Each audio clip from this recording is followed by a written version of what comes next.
Ну, во-первых, хочу поздравить всех постящихся с началом поста, священный месяц Рамазан для мусульман, и пожелать, чтобы Всевышний принял пост всех, кто этот пост хочет держать.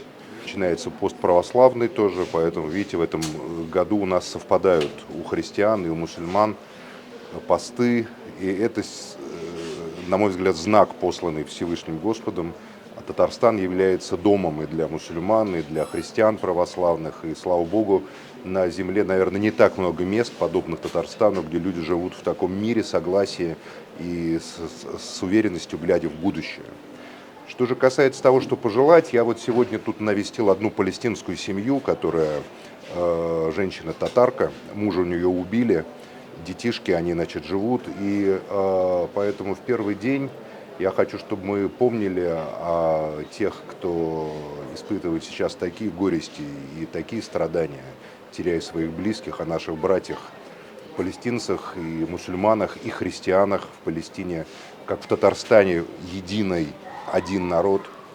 И для меня это очень важно было сегодня. Поэтому, испытывая радость за моих друзей, я одновременно всех призываю помнить о тех, кто страдает, тех, кто страждет, и тех, кто нуждается сегодня в нашей помощи.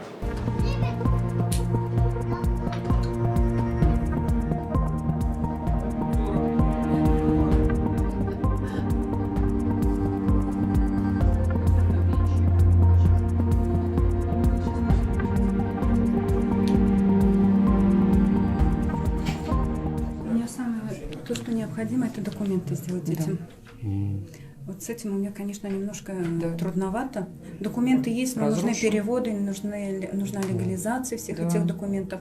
Поэтому меня немножко тормозит вот это вот. Собрались легко деньги. У нас ремонт только вот, немножко затянулся. Потом вот эти вот бураны, погодные условия. Так вот, альхамдулилля, все вовремя успели.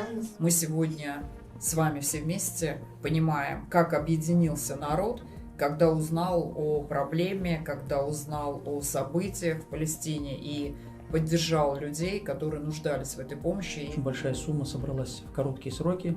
2 самолета было отправлено от Татарстана. Наш Мухтасибат по Лаишскому району, они возьмут эту семью под шефство. Они будут дальше помогать. Когда помогают одним, это не значит, что не идет работа по другим. Даже просто посмотрите на любой из фондов, в частности, фонд духовного управления, есть помощь и инвалидам, и помощь голодным. И вот мы знаем, что Азат Абын тоже занимается, кормит бездомных, нуждающихся людей. Поэтому работа идет по всем фронтам. Хотелось бы мне сказать о том, каким прекрасным является Татарстан. Каждый раз, приезжая сюда, я вижу вашу чудесную республику. Каждый раз я вижу, как что-то строится, что-то меняется, как изменяется к лучшему многие вещи. И я очень рад за Татарстан и всегда готов поддерживать республику, в которой и мусульмане, и христиане. Вот очень хорошо я знал и любил владыку Феофана, нам его очень не хватает, к сожалению.